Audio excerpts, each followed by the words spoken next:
Thank you, Ariana, and thank you for joining us on day 3 of the virtual symposium.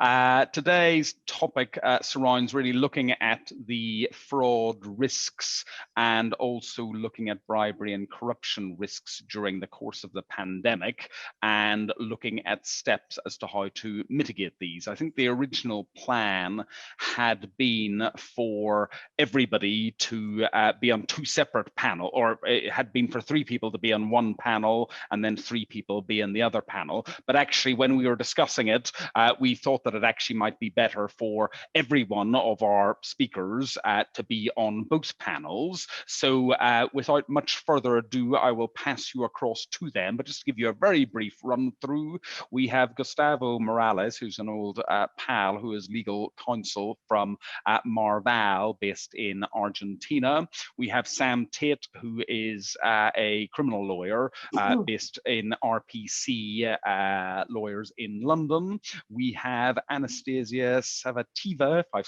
pronounced the name right, who is a financial crime enigmatologist, which is just a fantastic title, which we definitely need to hear more about. We have DEREDE McAlpin, who chairs Levick's litigation and DE&I practice group. So maybe she'll tell us what the DE&I stands for. And Levick is, I summarize it too much by saying it's a PR company, but she will no doubt describe additionally what else they do. We have Patricia Bailey, who's been involved in compliance for a period of at least 10 years and is currently working with the MAN Group. And we also have Francesco CLEMENTUCCI, who is, it would appear, the only other person who's had a non-COVID beard and has been sporting it for much longer than just the pandemic. Mine has just arisen because of the pandemic, but he has sported his beast of a beard for a considerably longer period of time. And he has been a senior advisor with the World Bank Group, the Council of Europe, Transparency International, and God knows how many others. So I hope that we have together with what had been 2 panels, now 1 conglomerate panel, the best people to guide you through fraud, bribery and corruption risks, and also how to mitigate against those. I will intervene occasionally and ask some further questions. If everybody can make sure that apart from the panelists, you've got both your video off and your microphone off. If you do have questions, pop them into the Q&A box at the bottom. We will get to those questions, and the moderators, Gustavo and DEREDE, will also look at those, and I will look at them, and we will interject with some of those questions as and when we can have the time. But it would be great to get more questions from people to keep this as interactive as possible, because the idea is the panel here tell you what it is in terms of real life scenarios that they are encountering, that you will be encountering, and how to deal with them. So ask the questions, get the answers. And with that, I promise that I will shut up, so I will, and I'll pass over to Gustavo and he can moderate the first session. So over and out from me, and I'll do as I'll say and switch off my mute and switch off my camera. Speak to you shortly. Thank you, Patrick. Good afternoon, everybody. I'm truly glad to be here together with a few friends and some new people. I mean, this is almost always the purpose of this kind of conferences, right? And in 2020, we are facing a number of challenges in our personal lives, in our professional lives. Companies are also facing challenges. I mean, things have changed a lot. But we can certainly say that anti-corruption and anti-fraud regulations have not changed, right? So the behavior of companies, the behavior of people has changed dramatically over the last approximately 8-9 months, but regulations are still there, okay? There have been some adjustments, you know, allowing for some abbreviated procedures, let's say, for example, in procurement and a number of other situations. But in essence, there has been no waiver or allowance for corruption, for fraud, to my knowledge, anywhere in the world. So the purpose of this conversation, as Patrick mentioned, is to kind of discuss the real life situations that we are facing in different regions of the world, dealing with different industries, and try to maybe all together come up to some conclusions on certain patterns and how to address those risks, right? And how to mitigate them. So I welcome each and every member of the panel, and let me start by asking Sam, what's your view on corporate internal fraud in this context we are living on, in this context that companies are striving to overcome? Well, thank you for asking me, Gustavo. And first of all, can I say I'm delighted to be on the panel.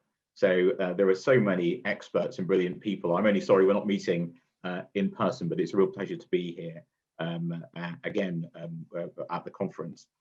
I'd probably point to a few things. I don't want to take up anybody else's time. I think this is a really interesting time to be a financial crime lawyer. And if I was going to identify a few new and emerging risks, then I'd say companies who are receiving bailout funds in whichever country you're in. I think that these rules changed very quickly when the countries were doling out money. And I think there's real risk there.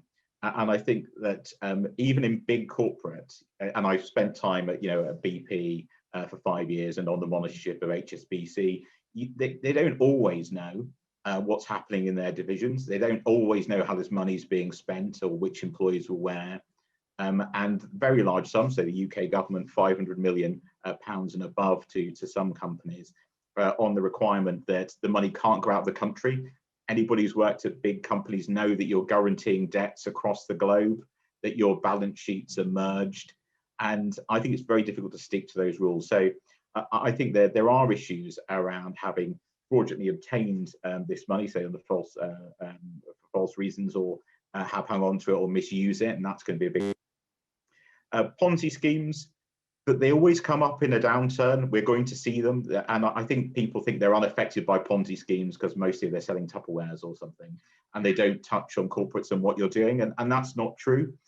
So look at India and Sahara. Some of these Ponzi schemes are massive. They will impact on companies. You will have either employees who are engaged with it in one way or another, or you'll be banks who have been supporting these schemes, and money needs to be moved around somehow when they reach a certain size. And then the third area I was going to talk about is kind of corporate failures where people have been misstating profits. So this is what I call kind of birds coming home to roost frauds. So we've all kind of wishfully thought that sales would go up and plug holes, and then they don't, and they continue not doing that. In the UK, maybe Patricia Valerie is the most recent example of that, but there are many, many more who are all in this zombie state who are about to collapse. And in the UK, we've actually seen the number of corporate insolvencies go down.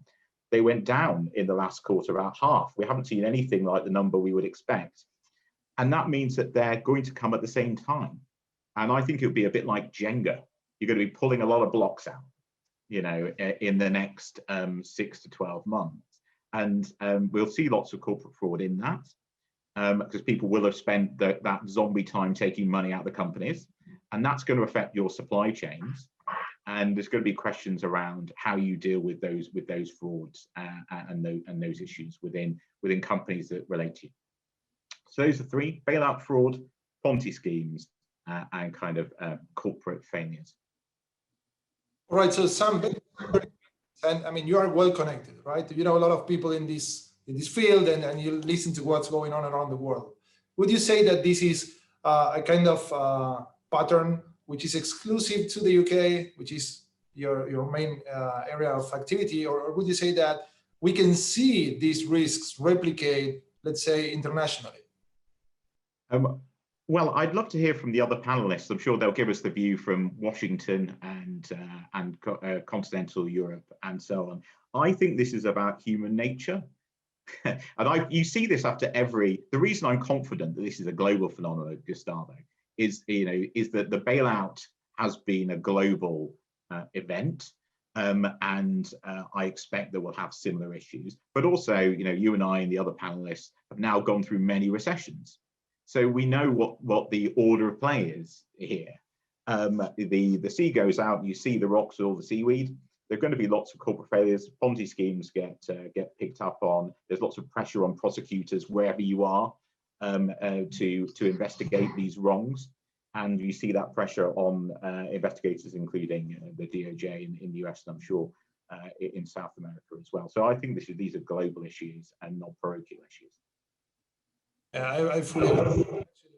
I remember a conversation with Delia Ferreira Rubio. She leads Transparency International, and she was actually making this specific point that the kind of risks that we are seeing from an anti-corruption point of view around the world follow somehow a similar pattern. You know, obviously there are some differences when you look at let's say underdeveloped countries and developed countries, but I mean, in essence, just like you mentioned, Sam, it's more about human nature and the opportunity that somehow brings a world with a lot of urgent needs, you know, from a health point of view, a lot of urgent needs from the point of view of procurement, a lot of money flowing out to the markets, you know, with central banks and the authorities trying to keep the economy going however they can.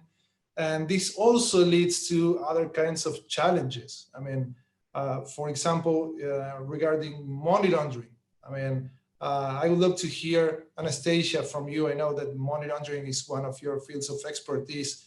What's your view on the situation regarding money laundering risks for the times we are going through?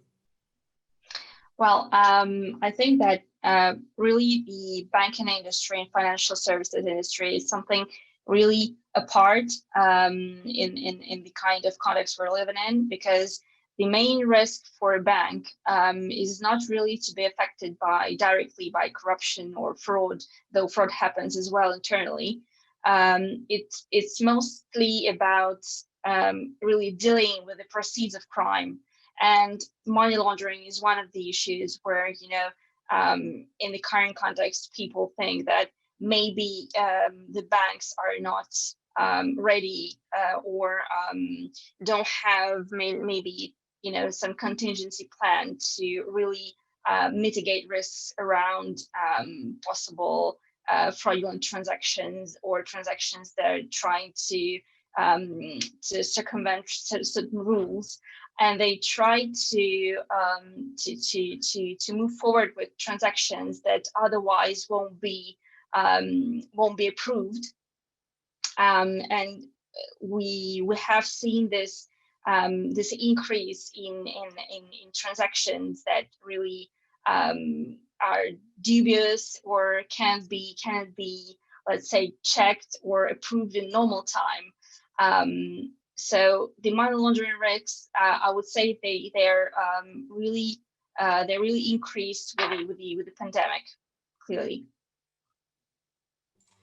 All right, so these are only some of the risks that we are seeing that are coming out, you know, in real life practice. By the way, I would love to hear from Patricia, Francesco, or DEREDE if you have any comments on these topics, or maybe any other risks that you have identified in your fields of expertise regarding anti-corruption and fraud for current times. I think for me, because I'm boots on the ground, so I'm not in a big law firm like you. I work for MAN and I support 4 countries. So my employees are everybody from the MD to the guy who changes the oil or the tires on the truck. So I really work with the people.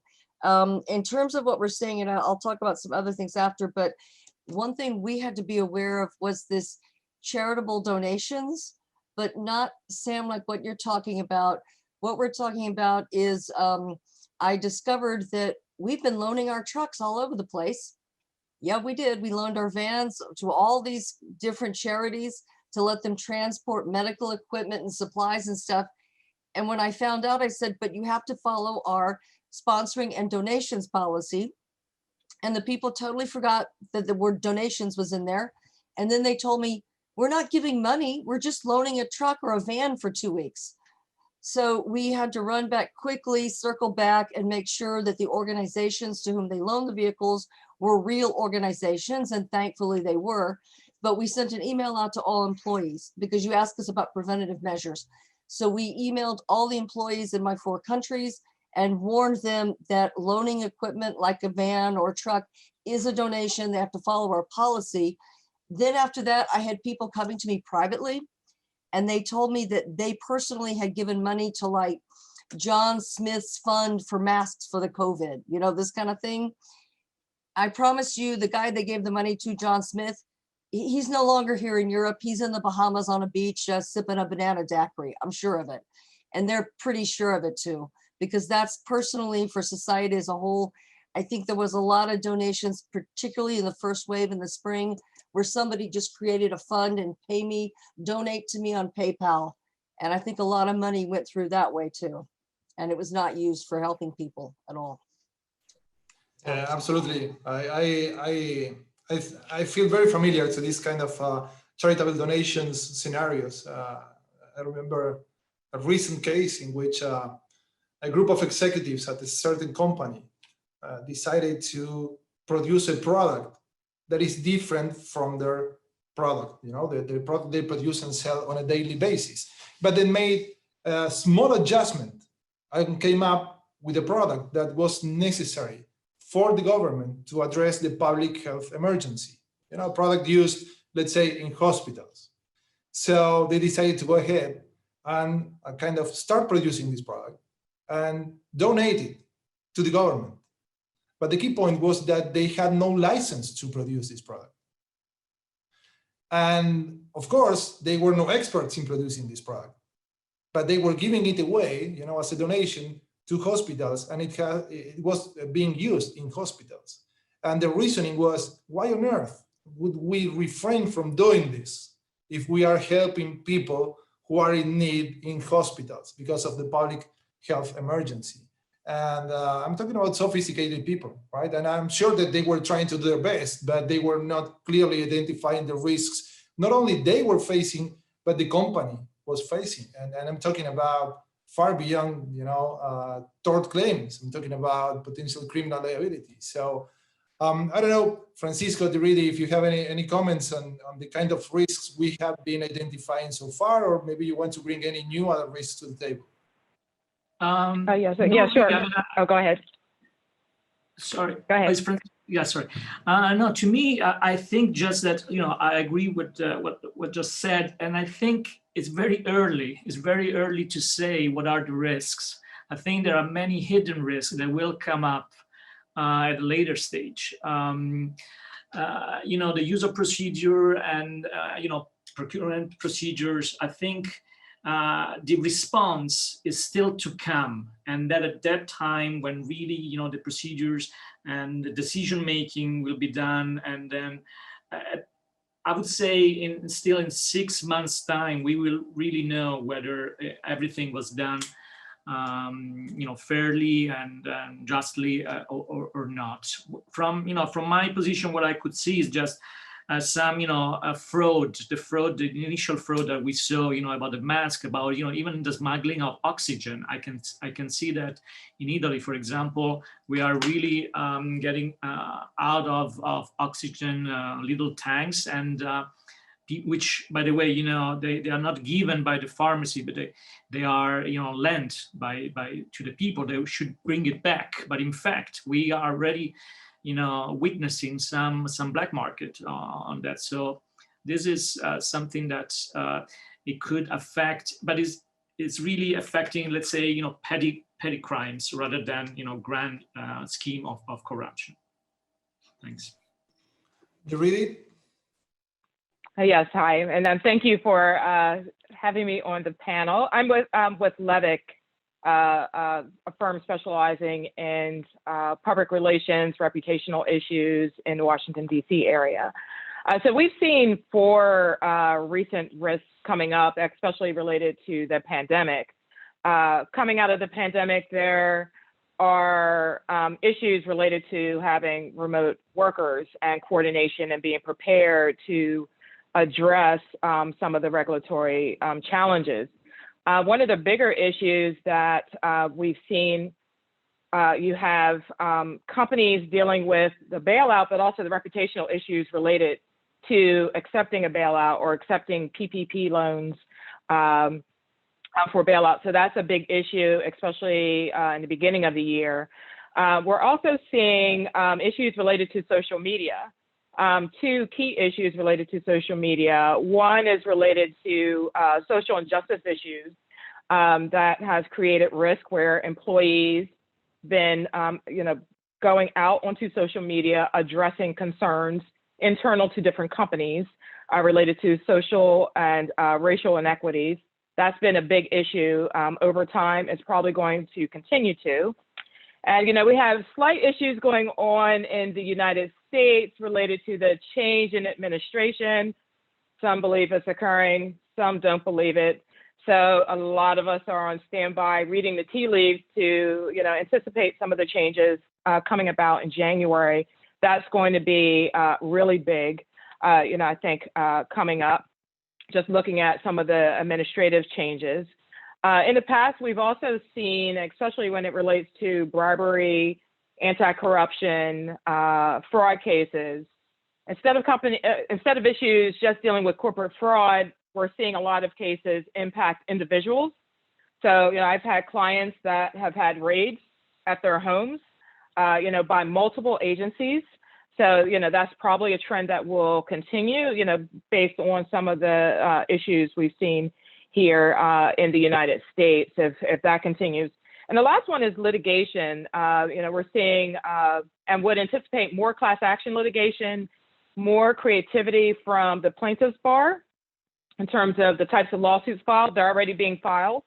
There are already plaintiff's lawyers lining up for vaccine-related litigation related to COVID. So, that's something that's coming. There are also a lot of workplace risks related to the pandemic, a lot of uncertainty, tied in that particular area. And one thing that's just come up as one of the more recent issues happened twice yesterday.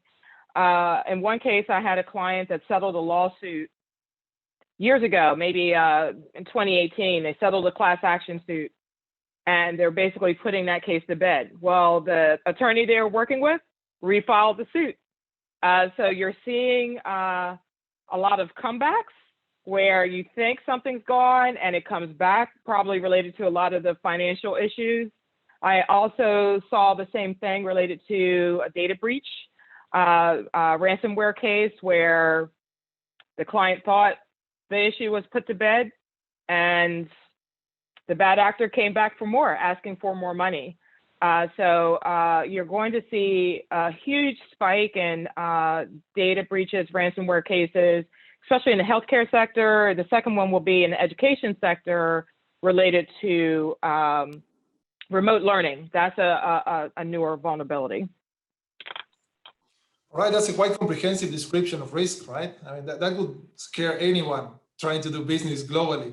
But I mean, I like Francesco's approach in regard to the midterm view for this topic, right? I mean, I agree that there are a number of cases that are being uncovered nowadays. I mean, I think that even in countries like Argentina and Brazil, we have seen investigations regarding fraud in procurement of a number of products, related to this public health emergency.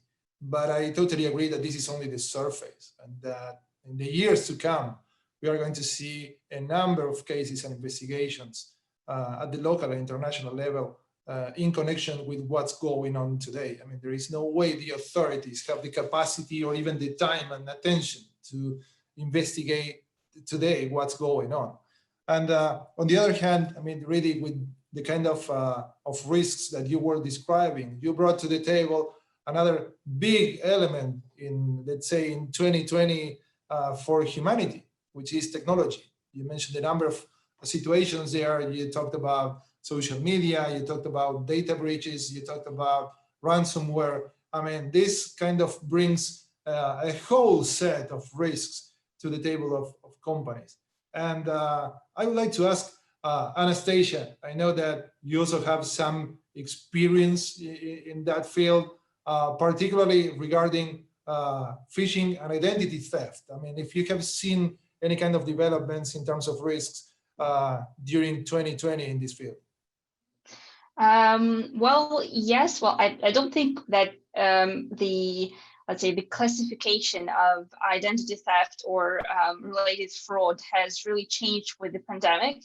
I think that just the frequency of fraudulent attempts really increased because again, people think that there's a total panic, and when companies have already difficulties to implement technology, to machine learning, to detect the fraud that already actually exists since several years, then people think, well, okay, if they have hard time identifying frauds that already exist, then I'll try something new or something quite similar, but maybe a bit different, and perhaps I will get what I want. So I've seen this a lot in France. In Luxembourg, it's a bit better. The country is technologically more advanced, but in France it was really waves of identity thefts, especially in banks where fraudsters try to steal the identity of a bank and then go to people and suggest loans or fraudulent transactions, that kind of things.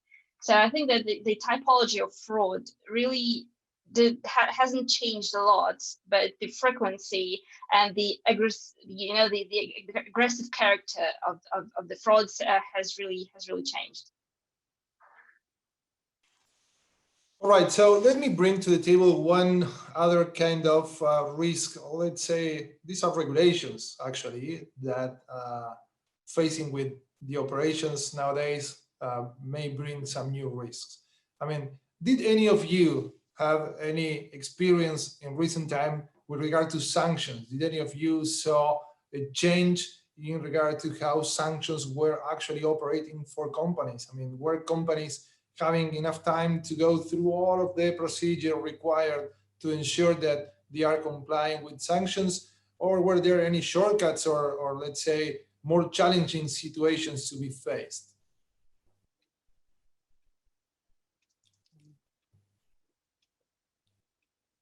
Maybe, I don't know, Sam, if you have seen any kind of issues regarding sanctions in the UK or DEREDE regarding the US. I mean, what I can tell from Latin America is that somehow sanctions went, magically to, I wouldn't say the bottom of the list, but it certainly, lost a few positions when it came to getting companies' attentions in times of emergency and in times where people were simply struggling to keep the business running. So sanctions were not that relevant in the point of view of those administering the company on a daily basis. I mean, maybe Sam, really, if you have any comments from the UK or the US point of view. Yeah, I mean, I think sanctions continue to be really important to a lot of companies, actually. As I think and people were trying to do these checks. I think, we sometimes forget that the kind of compliance profession is quite young, and a lot of the tech is very, very new. So third-party management systems, screening systems, and the like, it's all a bit first generation. And I say that having worked in what was a tech company before my role at RPC as a partner here. And I think that what we had was a huge amount of change in a short period of time. And so people were saying, I need to do X, I need to do Y. They had, not enough resources to manage all the needs of the business in a crisis. And things are missed in those sort of situations where you're looking at the risk, which is fraud, perhaps an emergency procurement system, and you're missing the fact that the person you're buying from has had the ownership changed and they're now a sanctioned individual. And it's that kind of thing where it's not intentional, but the pushing what's quite a set of new systems with quite new tech in a very different direction in a short period of time meant that there were gaps opening up, and they may have been around sanctions or, frankly, ESG or other things which the company wanted to focus on. But I think that sanctions will be terribly important going forward. There's every sign they'll continue to be used as a political tool in the US and the new administration there, and that they'll be more used in the UK, and which has a new regime separate to the EU and indeed in the EU. So sanctions aren't going anywhere. That's going to be another feature for the next few years. And I think we have a hand up from Guillermo, but I agree with Sam just before Guillermo puts himself off mute and joins the call with the question. But just to mention, certainly from the UK side, as Sam has picked up on, OFSI, which is the financial sanctions regulator in the UK, has been picking up a lot of steam and has been enforcing with quite significant punishments in the UK, which I must admit has surprised me, because I always took the view that the UK would be much less interventionist than the US authorities, but I've seen a significant change over the last number of years. But anyway, that's my sort of addition to back Sam's comment just made, so I'll hand over to Guillermo for his comment. Thank you. And it's very nice to see everyone, my friend Gustavo in Buenos Aires. So a couple of quick comments on sanctions. My practice spans cyber, international trade, and white collar. So sometimes they all come together. And one of the things that I have noticed in the last 20 or so years working around OFAC, including when I was still in the government, is that as it develops and sharpens its tools, it finds new ways to use them. And that's been one thing that we have been, those of us who try to interpret OFAC and its regulations have been struggling with for a while, because the laws under which it operates give it a tremendous amount of discretion, and the regulations that it promulgates and issues are often, I'll be kind here, somewhat unintelligible at times. They are very difficult to divine. There are a bunch of us here in DC that informally consult with OFAC on their FAQs, for example. And we basically are in this business of reading the entrails of what OFAC puts out and then trying to come up with FAQs that redefine a word that in English means one thing, in OFAC land it means another. The really interesting ways in which this can work out is, you probably have all seen a lot of press around around ransomware and OFAC and FinCEN. It created a lot of attention. In some ways, nothing new. When you talk about ransomware actors coming out of places like North Korea, you shouldn't be paying ransoms to them. You'd be causing yourself an issue under OFAC. But OFAC reached a point where, in consultation with the FBI, with the Secret Service, with Homeland Security here in the US, said, there's so much money going to these threat actors in these sanctioned countries, we have to get a message out. And all of a sudden, all the insurance companies that are paying the ransom, which is unfortunately one of the reasons why the ransom payments have gotten so high, began to realize, boy, we might have another issue here. And so one of the things I encourage people to think about is, whenever you see OFAC breaking into a new type of activity or focusing on a new type of activity, think about other places where they can use the tools, because once they figure out a tool works well in one thing, they often take it on the road to other areas. So thank you for having me, by the way. Thank you, Guillermo, for that comment, and I'm truly glad to have you here. You're a true expert in this field. And actually, a couple of you mentioned a recent development that many people think will certainly impact risks, which is the election in the US, right?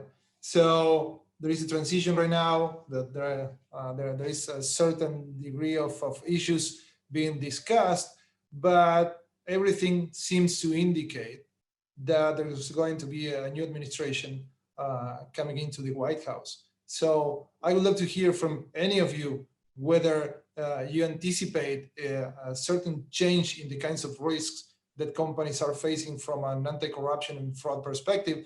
I mean, I've heard a number of company executives expect more active investigations, for example, by the US government into a number of activities that were not so closely looked at by the Trump administration.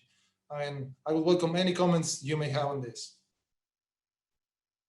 I could comment on it first. I've seen a couple of investigations that started last year that haven't really come to light as far as the media, but they've have been working with legal teams in the background. DOJ investigations, targeting individual executives, bribery cases. I've also seen coordination. We were talking about sanctions, where there's coordination between the U.S. and other entities outside, other jurisdictions outside the U.S. So let's say if there's a company accused of FTPA violations, the DOJ announces some of the penalties, but there's coordination in terms of the financial implications with another jurisdiction at the same time as a lawsuit. So a lot of those issues that are basically on simmer in the background, they haven't gone away, they haven't closed out. So, we do anticipate increased activity. I think one thing that has slowed things down here in the US, and I'm sure, around the world, the courts have been closed. So depending on the jurisdiction, things are, put on the fast track according to the type of issue or the level of urgency. So as we go into 2021, we're probably going to see, as the courts catch up with, some of the ways to use technology, you're going to see more activity. Even though, we've been impacted by COVID, there's still been a lot of activity. I'm receiving copies of press releases every day, that the DOJ puts out on different targets. So it's not really like things have been quiet. It's more like the press has been focusing on tweets out of the White House or the latest shiny object or, the recent election and surge in COVID cases. That has caused a shift just in terms of media attention, while other things are still going on in the background.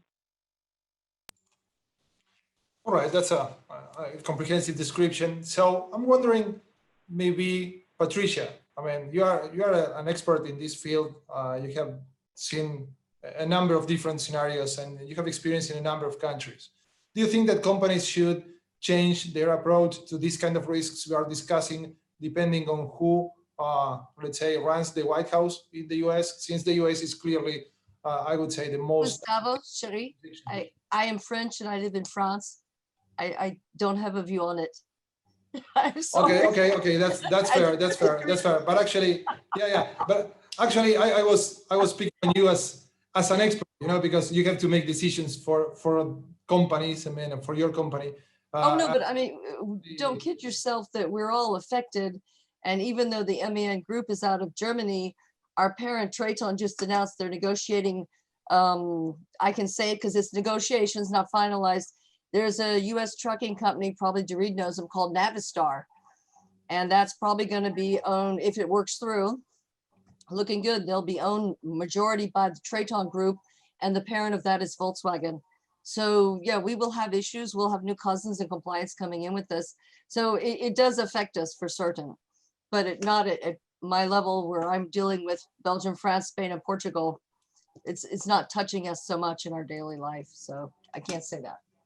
Sorry. Yeah, I see. Absolutely. I think that to a certain extent, I mean, even if we are working, in other regions of the world, and it's my case, for example, I mean, whenever we are dealing with international companies, they are always keeping an eye on how active the DOJ is with regard to certain conducts, right? I mean, so that was my view. So I would like to go back to Sam. I mean, Sam, you mentioned one of the, let's say, the oldest fraud schemes that one can remember, which is the Ponzi scheme, right? I mean, what can you tell us about whether you see this is arising as a situation related exclusively to the COVID-19 crisis and how the world is under a kind of a new normal, or you see this, staying for the future when things go back to the previous normal? Well, I think Ponzi schemes are essentially opportunities where there are people in desperate need. You know, so why would you go if they rely on numbers of people joining at the bottom, and you know, the music stops when there's a crisis and they fall apart. So I suppose they are at different stages of their life cycle. There will be large Ponzi schemes and pyramid schemes, just another word for them, which are collapsing now. And there will be others which are about to start because the environment's right for them, which is a lot of people in need who buy the idea that you can make money quick. And that's the other thing that they offer. So we will see some folding and prosecutions, and we will see many others starting, because, you know, financial crime often begins where there's this need. So that's my observation. I think that's true globally. It's not restricted to any market. And actually, what I'd say there is it's not that in Western markets we're immune to all this type of financial crime. You know, we're very much we very much see that, including in the UK. And it doesn't seem like people always find a new way of running them and branding them. That's true. You know, so the kind of carbon credits, and, you know, or it might be around green energy or whatever it is that sells. They appear in lots of different ways, but essentially, I think we've got the ingredients for a lot more of them over the next few years. Thank you for that. I mean, and you mentioned financial crime, right? And we are approaching the end of, let's say, the first section of our panel related to identifying risks. So before handing it over to DEREDE to kind of moderate the second part of our panel, more related to mitigating measures, I would like to hear from Anastasia. I mean, you are an expert in regard to financial crime and the financial sector. Maybe if you have any final comments on other kinds of risks like market abuse, more specifically insider dealing. Yeah, well, what I think is that companies should really be aware of the insider dealing risks, and especially in this context, because there are always notably employees that really would like to take a chance on the pandemic and you know, proceed with transactions because they have information and they have perhaps this opportunity to go unnoticed by the systems. They're ill-calibrated, or maybe people who are absent on a sick leave, or, you know, they're just companies that don't have sufficient resources to monitor the transactions. So I think that most of the insider dealing problems will come from the internal employees rather than from external parties that are aware of certain transactions. Thank you, Anastasia. I think that we have covered a number of risks. We have identified many of them. Clearly, it's a broad spectrum, and irrespective of specific industry risks, there are a number of these that we have talked about that apply to almost every industry and almost every country. So that being said, I will hand it over to DEREDE so she can lead the second section of this panel related to mitigating measures. Thank you, Gustavo. So, you know, we've talked about the change in topography, all the different types of corporate risk, the broad range of uncertainty out there, and regulatory challenges, and also the upcoming changes in the U.S. administration and new occupants in the White House. So, you know, this presents a great opportunity just to talk about some of the best practices and what you're doing to mitigate risk. In the crisis management field, we talk about it as using peacetime wisely, you know, like some of those best practices so that our audience could use some takeaways. So why don't we start with Patricia? Do you have any recommendations on risk mitigation? Like, what are some of the practices you're putting into place? This is kind of a combo thing. I think a fundamental, I mean, I do believe that in another, well, let's say 15 years, people will look back and they'll realize that a kind of revolution occurred, maybe not as exciting as the internet, but in the last 8 months, majority of employees have been working from home. That has never happened before. I mean, some of ours, they have to be on site. In our case, the mechanics had to be there to repair a truck. You can't do that through the internet. But a large amount of our workforce is working from home. And the thing is that a lot of them want to continue to do so, maybe for just a few days a week. So that's changing the whole schematic for the companies. I noted 3 areas that I saw. Folks, if you stop and think about it, before February this year, your information, all your corporate information, all your company secrets, etc., was in your company property. You had some people like me that travel a lot, work from home a couple of days a week. I always did that, but most of your employees kept their information inside the company, and the IT, literally the towers, were physically in the offices. You didn't have a laptop at a lot of companies like mine. You don't get a laptop unless you have to have one to move around. But we literally had people drive up their cars and run out of the building carrying the towers and the screens, right? Now they're in people's homes. What is the IT security about? That is a huge risk. Also the paper risk, they took papers with them. Another thing, I was screaming the day I found out that we're doing it was, what's the insurance issue? What if there's a burglary? What if there's a flood or a fire? What about critical information? Are they backing it up to the cloud? You don't know if your employees are doing that or not. So everybody had to check on that. The famous question, what about Alexa? You do realize those Alexa things listen in, or other devices? And you've got an employee doing an important phone call and chatting away, and Alexa or whatever's recording it. When I was telling the story about Christmas gifts this morning, when I was a child, for one Christmas, I got a tape recorder. And unknown to my parents, I slipped it under the dining room table at Christmas dinner and recorded the entire conversation of my family and everybody laughing and stuff. Okay, we laugh at it years later. I still have the cassette, but kids love to do stuff like that. So you've got a danger of the kids recording stuff.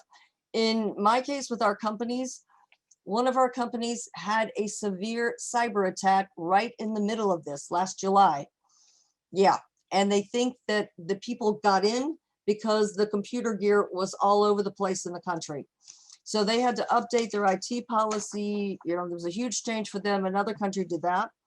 The second thing that happened that is, I think it's happened more here in Europe, we had this thing called short work. Kurzarbeit, the Germans call it chômage partiel in France.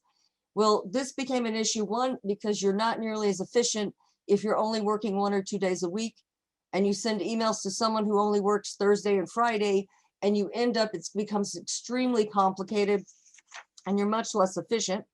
The other thing we had is our audit and investigations teams at first were also put on short work.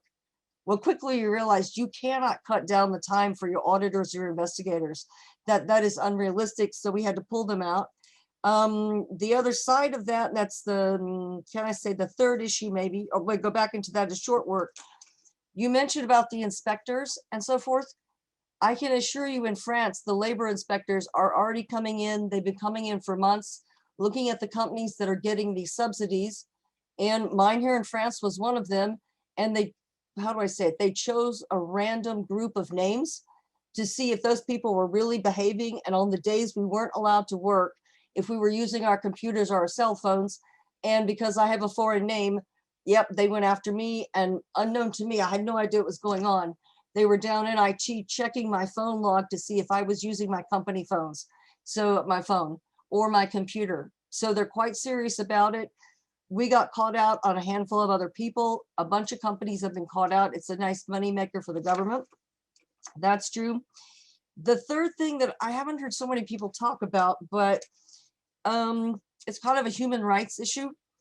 And that has to do with this past 8 months. A lot of us are burned out. I know I am. I'm tired of this, and psychologically, but physically, from all the work we've had to do. Those of us who went on short work and only worked 3 days a week, that didn't mean we had 3 days of work to do. It meant we did 5 days of work in 3 days. That's how we had to do it. So we had a lot of burnout. We've had a lot of people getting exhausted. On that one, what I heard was really interesting, and I like to share it. It was at another conference, and no names, of course. And a lady in the chat box next to us, she lives in the States. And she said before COVID, she would drive to work from like 7:30, 8:30 in the morning and drive home from 6 to 7. And because she had the car phone thing, she worked that whole time, right? She was on the phone calling people, they were calling her. Well, suddenly she said, I've had enough. And so what she did is she said, I'm not talking to anybody. I'm not working till 8:30 in the morning and I'm stopping at 6 at night. And that 1 hour and that 1 hour before and 1 hour at the end, she called it her me time. And she does yoga, she reads a book, she goes out for a walk. She won't do stuff for her kids or her husband. And she said, I've been doing it for about 2 months. And after 2 months, I'm a much happy compliance officer. And you know, my boss, my husband, and my kids, they survived. So my recommendation to anyone who's been going through this and you're feeling really burned out, you need to carve out some me time for you. But if you've been commuting before, think about using that commuting time as your me time. That would be my suggestion. And I leave it at that. Yeah, all of those have, that last suggestion has been really great. And it's, I guess, a little bit less balanced here in the United States, you know, when it comes to the work-life balance and also just finding an end time. One thing that has been a trend on a lot of calls with attorneys and others in the workforce, it's just been the day that never ends. So, you know, while people are working remotely, they are also juggling some of the challenges of children working from home. And now there's been just a recent shift where more children are now, the schools are closing. So there are more people working from home and you have that never ending day. You raised, Patricia, one very interesting topic, and that's just the issue of like confidentiality and the different phones and things like that. And it sort of raises the issue that I also have on my list, you know, how do you protect attorney-client privilege, you know, when we are dealing with these compliance issues and risks? So I'd like to hear from Sam and then Gustavo just about some of your recommendations for the audience, because this becomes a big issue. You have people working remotely, you have people using their own devices, you have things falling through the cracks. So what are some of the things you're advising to clients and some of the best practices we need to share when it comes to protecting attorney-client privilege? Sam, would you like to start? Yeah, I'm more than happy to start. And I've got a few points perhaps later on around practical tips for compliance as well, kind of more generally. Look, the rules are the rules when it comes to privilege. You've got to try and keep those documents confidential wherever you are. And you know, I would advise against printing out things and leaving them around the house. You know, I won't go through the risks because we all know them. The question is, what do you do about them? So avoid hard copies, use company devices, make sure they're closed and turned off when you're not using them. Continue to mark things, if you're in the US, attorney-client privileged, and restrict the use to only those people who need them, which maybe changes. You know, so it's just doing the same thing in a different way. And of course, I would say I don't have an Alexa. I wouldn't have one. But I do think that there are points there around knowing what's recording and what devices you have in your home, you know, and maybe your partner has or your kids have. But that's kind of your business now because that's your office. So where are you working from in your environment, and to have that in mind, you know, that all being said, I think privilege can sometimes be overplayed. A lot of compliance work won't be privileged by its nature and won't be legal advice. I don't want to stop work in its tracks or make it completely impractical in a home environment. So I think there is a kind of reality to this as well. It's all very well for me to say, don't use Alexa and don't print out things. Maybe you are in a very difficult spot, you know, in shared accommodation as a junior person in the team liaising with lawyers. And I would just say, talk to the people around you, see what you can do, tell your lawyers you have problems in how you're dealing with things, make it a common issue that you talk about. You know, don't think it's an issue that will go away. Try and sort of find the very best way of doing it that you can. Thanks, Sam. Gustavo? Yeah, I can pick up on that one. To be honest with you, attorney-client privilege is a topic that I that I'm really passionate about. And you may ask why. Well, in Latin America, this is a kind of legal tool that is under a completely different view from what you have, guys, in the Anglo-Saxon world, and even broadly speaking in Europe, right? I think this is one of the strongest legal tools that a company may have when it comes to dealing with compliance issues. It's strong all through the world, right? And when it's appropriately managed, it puts the company and it puts also the individuals in a much better position than they could face without this tool on their favor, right? But when I talk to executives, when I talk to let's say professionals in the Anglo-Saxon world, they are familiar with this concept. When I discuss this issue in Latin America, this is completely unfamiliar. And I'm talking about really completely unfamiliar, 100%, right? So people, and I'm talking about top executives, I'm talking about a number of in-house counsel, and compliance practitioners. They are not aware about the scope of attorney-client privilege, how it applies, and why it's relevant. So my most, let's say, honest advice would be train your people on what attorney-client privilege is and why it is important. Because unless they learn the basics, they will never be able to identify that if they're having a conversation regarding some company matters that could be protected under attorney-client privilege, but there are some people in the back of their home because, I don't know, their wives are having a meeting and they are listening to that situation, that may mean that there is no confidentiality there. So privilege may not be asserted, right? And it's also key to understand that privilege, attorney-client privilege, arises from the law. And this means that British laws have a certain scope and requisites. Argentine laws have a different scope and requisites.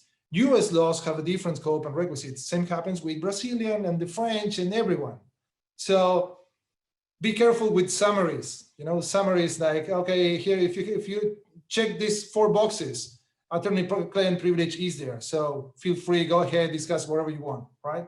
And on top of that, irrespective of attorney-client privilege being applicable to a certain situation, communication, work product, that protection can be lost depending on how you handle that particular communication, work product, or whatever that's being protected.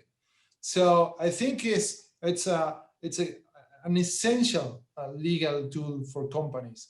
And there is a lot of work to be done, at least in Latin America, in order to educate people and use that tool in favor of the companies.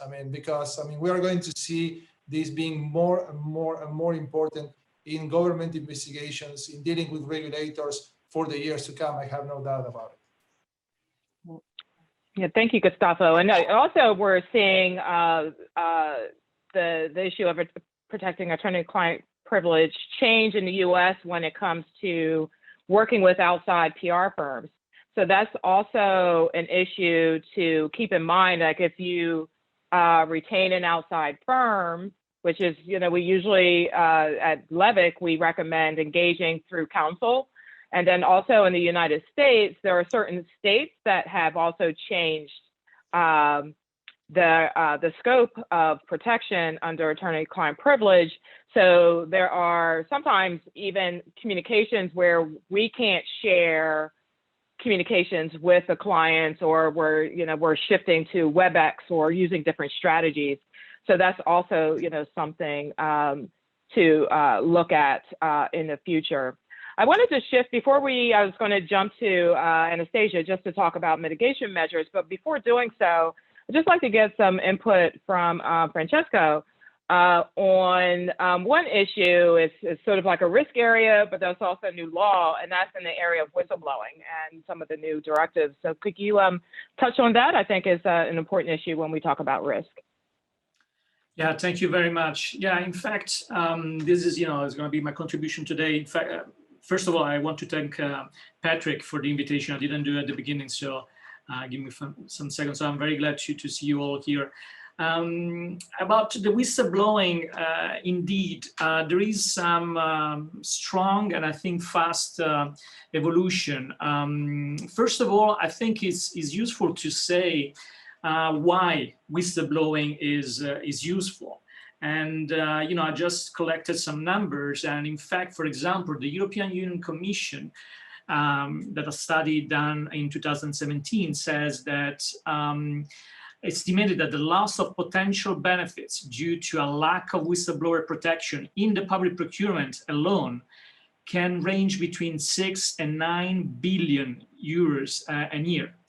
As well, you know, fraud in general represents around 5% of company income, and corruption represents 37% of fraud cases. Other numbers indicates that 40% of cases, 40, are detected thanks to whistleblowers. Others say that the corporation that have more whistleblowing complaints, they end up with fewer cases in court, and they experience 40% less fraud. And in 50% of those cases, they're able to detect those cases in a faster manner. So this is just an introduction to say, you know, why I think it's useful to talk about whistleblowing. What are the new obligations or the new, like, let's say, supporting tools in this area?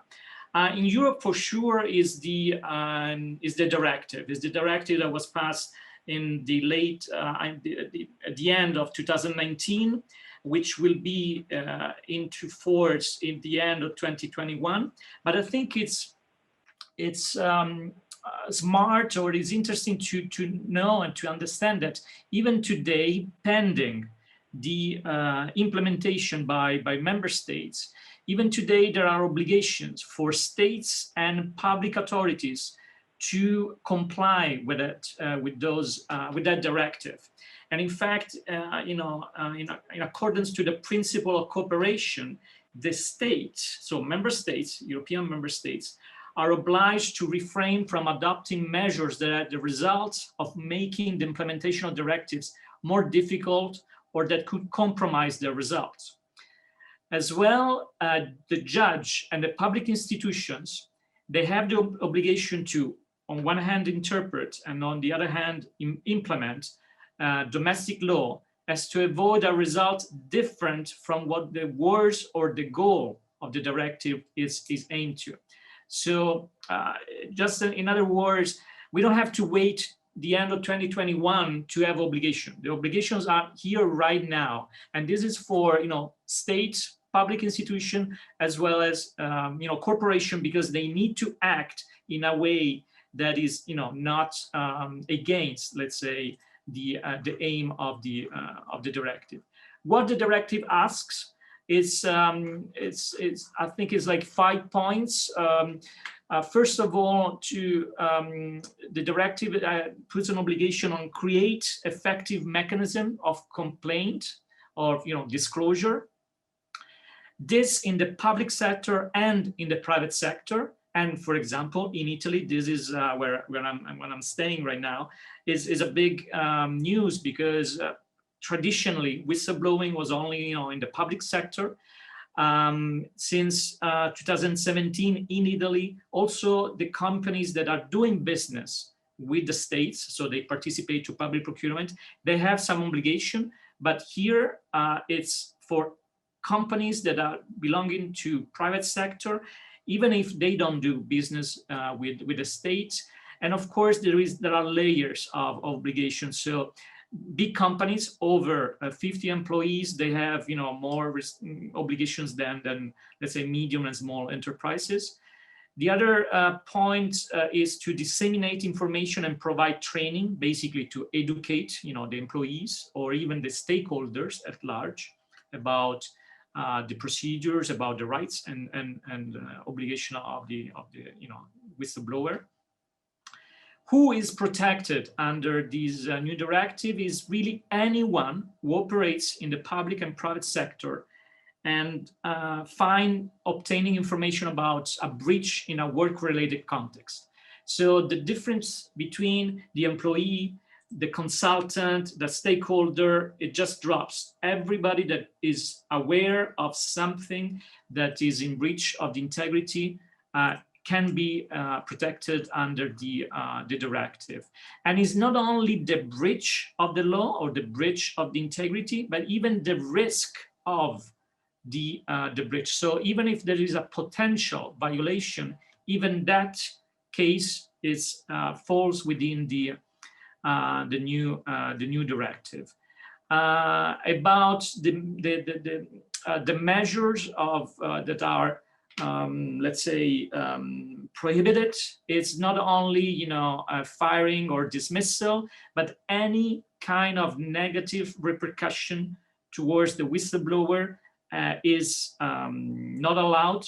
And this could be even denial of training or unjustified appraisal. So anything that is influencing the whistleblower inside the organization, so on the employment or outside socially. And I think this is, again, is important because not everybody, but there are some people saying, oh, don't worry, we have time to implement those procedures. In fact, I don't think so. I think the obligations are right here and today. And so what can we do? There is another kind of group, the ISO, organization that is already working, and I have the privilege to participate to the technical group that is working on a new ISO, the ISO 37002, that is on the whistleblowing system. And there are currently 46 states or participants from 46 states that are discussing. And the standard, which will be a guideline, it will not be a certifiable ISO. For example, this is the difference with the 37001. It should come up, is expected to come up in the mid of 2021. Okay, so in about 6 months, we should have this tool that would accompany, as you know, ISO can help organization in general, public, private, small, or big. And the structure of the ISO is very similar to the one on 37001. So there are 10 chapters. The first 3 chapters is a little bit of the introduction. And then typically, usually there is the analysis of the context. And then there is an accent or tone from the top. So the fact that the leadership should be engaged to this policy or strategy for the whistleblowing. Then there is a chapter on planning, which is about how to operate, how to put in place strategies. The support for the whistleblowing, which is not only financial support, but is also the competence, the technical ability to support and protect the whistleblower. And then there are operations, so all the procedures or the standards and phases to not only receive but also address and respond to complaints. And then again, there is a performance evaluation and the improvement. Last thing, I just want to say that I think it's valuable to notice that this new standard is joining a group, a delegation, let's say, of other ISO standards. So there is more and more the creation of a toolkit for an integrated organizational integrity. We saw, the ISO 31000, the ISO 37000, then there is the 37001, etc. So I think it's very interesting to see that every single aspect of the integrity is receiving a lot of attention and thought. And I think this is both useful and interesting to analyze. Thank you, Francesco. That's very thorough and great information and great takeaways. One thing I wanted to add in addition to whistleblowers, we're talking about some of the risk mitigation measures and, looking at your vulnerabilities. In the crisis management space, we recommend conducting risk readiness assessments where you actually test your vulnerabilities, or you conduct tabletop exercises with your teams to test vulnerabilities, because you just can't have a compliance plan on the shelf and think it will work. So testing for vulnerabilities and blind spots is, also an approach, to, in addition to being informed, to be able to address some of those vulnerabilities. I'd like to shift over to Anastasia to talk about some additional mitigation measures in the area of due diligence, transaction monitoring, internal controls, and investigations, best practices. Anastasia? Thank you. Well, I think that the best practices in these fields don't really differ from what we see every day. I do believe generally that the key to the success of compliance and anti-financial crime is in people. So I think the first thing is really to share with the colleagues, with the relevant stakeholders about things that seem suspicious, or if there are any doubts. I think that that's the first thing to do, and not to take decision by yourself on your own. Just exchange. I think that will help to mitigate a lot of things. Secondly, I think that education is crucial, and I think companies should invest more and more in education and crime awareness. And I think also that this is a good moment to maybe link with your internal audit departments and to work together. They often have really good ideas around processes that have to be adopted or even amended to take into account the new realities we're facing.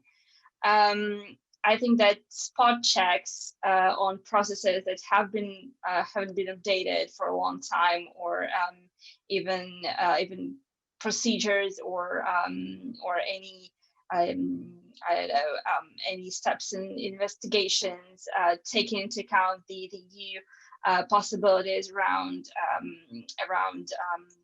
artificial intelligence and technology. Take this as something that will help your investigations and client due diligence checks, where there's nothing new about this. I mean, this is something that has existed a long time, and you should just be more, I think, attentive to certain signs of potential suspicious activity. And if there's something that just doesn't feel right, I think you should just trust your gut.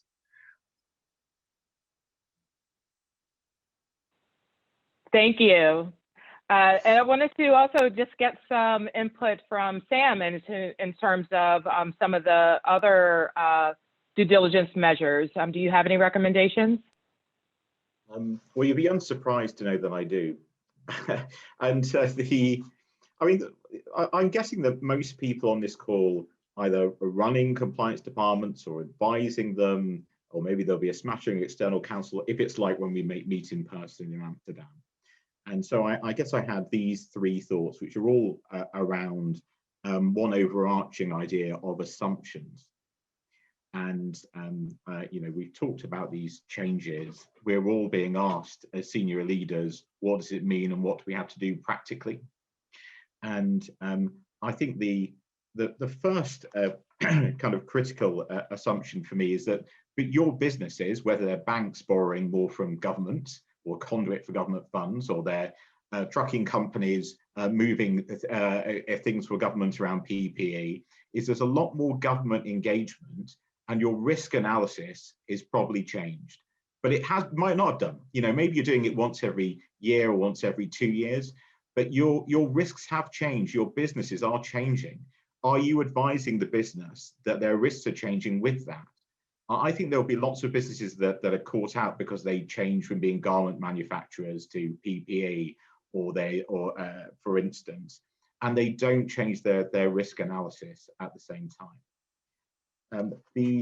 The second point that I'd make, which is not kind of entirely unconnected, is that many of your companies will have third-party risk management platforms, you know, kind of Exegers or Thomson Reuters or SAP. Or, there's quite a few systems out there that do this, and they all work with risk matrices, and they're probably wrong now.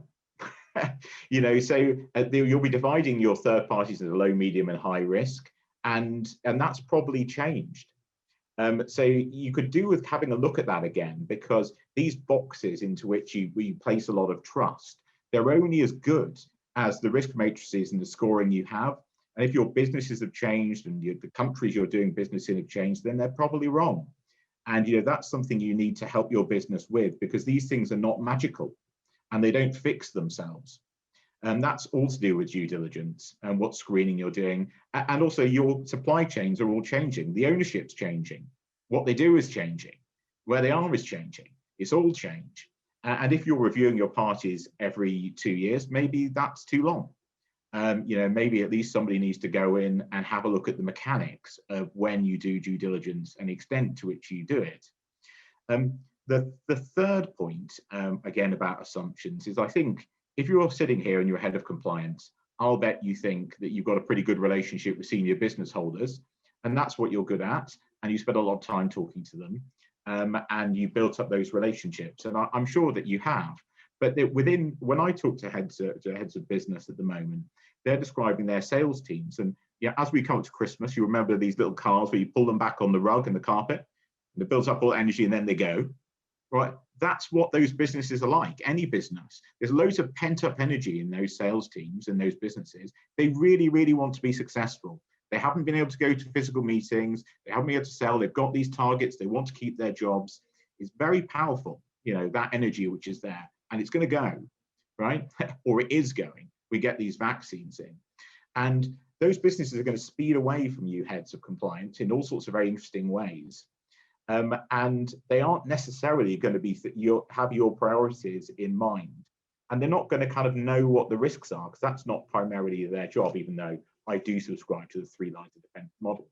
So how are you, the assumption will be that you're pretty tight with the business, but I just would be testing that as they are changing very quickly, trying to get out ahead of those risks, staying very close to the sales teams and others, and I see clients doing that at the moment, kind of predicting tomorrow's problem.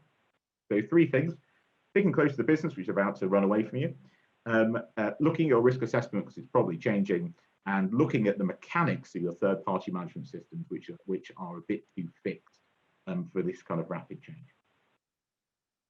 Thank you, Sam. That's all very helpful. So in the few minutes that we have left, I would like to get some input from all of our panelists on just a few takeaways, you know, in terms of mitigation measures and advice for our audience. So let's start with Gustavo. Right.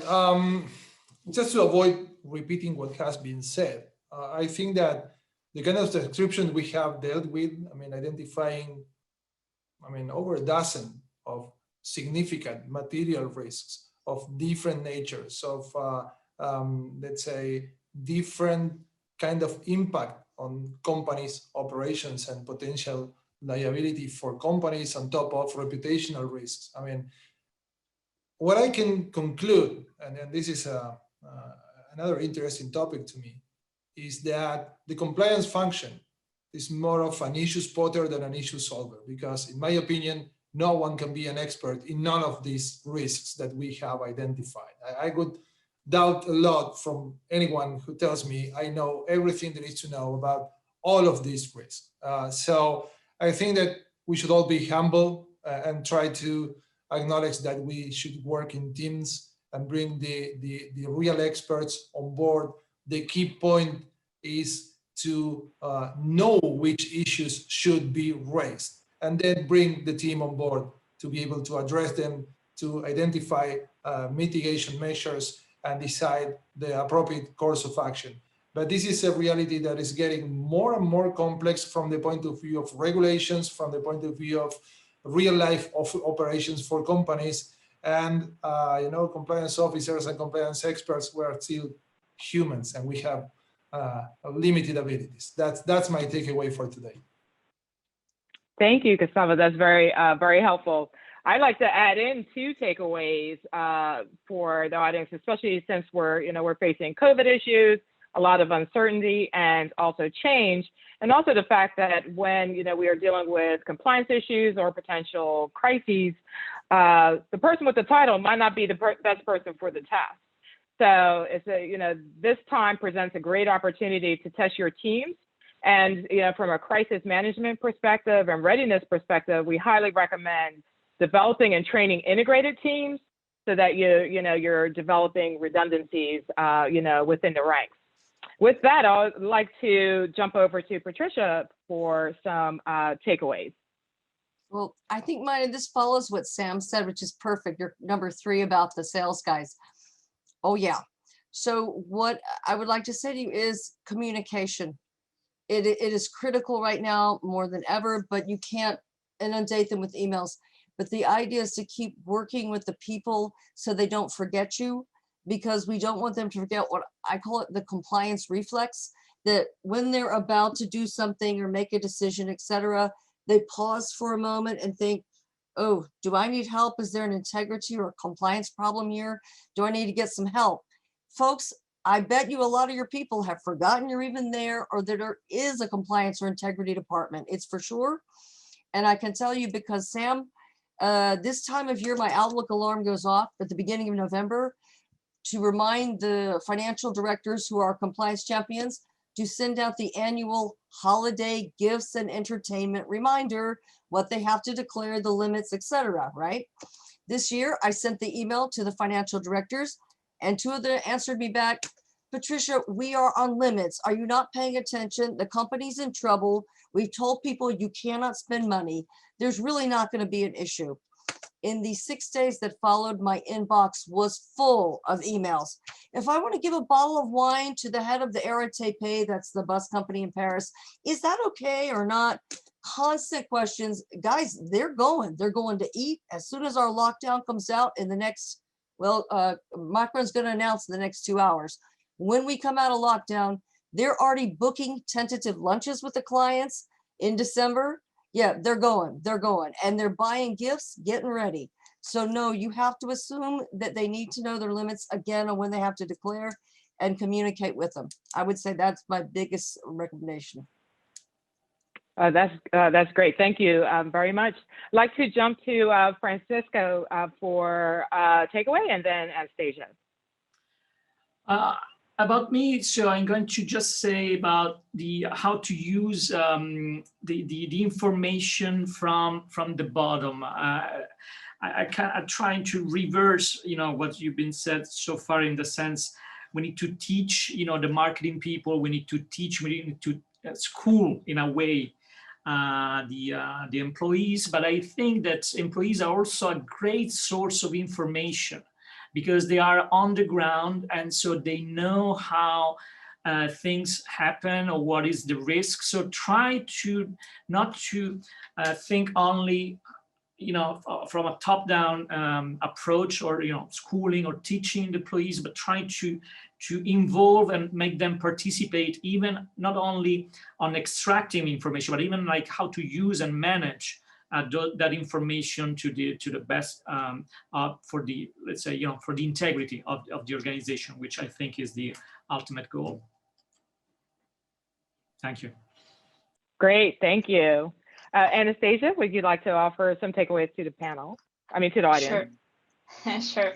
Well, first of all, I think we should be critical about everything we hear, everything we see. Be particularly attentive in these hard times to everything we receive as information, to double check. I quite agree with Francesco to go to employees and to to absorb information from them as well. I think that's pretty all, and just keep calm and carry on. Great, thank you. And I don't know if we have any questions from the audience. I don't see anything in the chat box. I don't know if, Ariana, if you're able to see, I don't see questions here, but if just wanted to pause to see if there are any questions. And if not, there's no questions coming in, but I believe it's be great that if we all could start the networking. I'm pretty sure everyone would have questions once they unmute.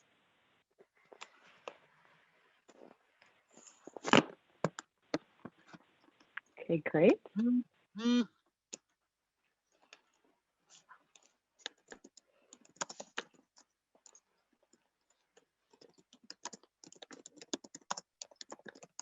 Sorry, Dorit, you're on mute. Yeah. All right, I'm on mute. Sorry. So I wanted to offer two last takeaways as we transition the program over to Ariana.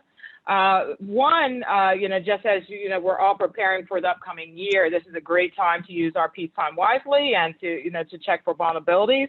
I also find it helpful if you identify some of your top vulnerabilities, data breaches, whistleblower issues, depending on the sector you're in, especially financial, other vulnerabilities, then it's, really helpful to prepare holding statements and a response, as part of your crisis management or rapid response, because in these changing times, things are moving much faster. And a lot of times the corporate fraud issues we're dealing with now, you're not just dealing with one jurisdiction, it's multiple jurisdictions, and you have to coordinate in multiple places. So we find it very helpful to advise clients to work with your teams to prepare holding statements to address what your response is going to be. And a holding statement is basically a placeholder, very short, 1 or 2 paragraph response to a particular issue. So as you plan out your vulnerabilities, you always want to have those in place for your crisis readiness. So with that, I would like to thank all of you and applaud our great panel of experts on all of the issues for risk mitigation and risks on the horizon.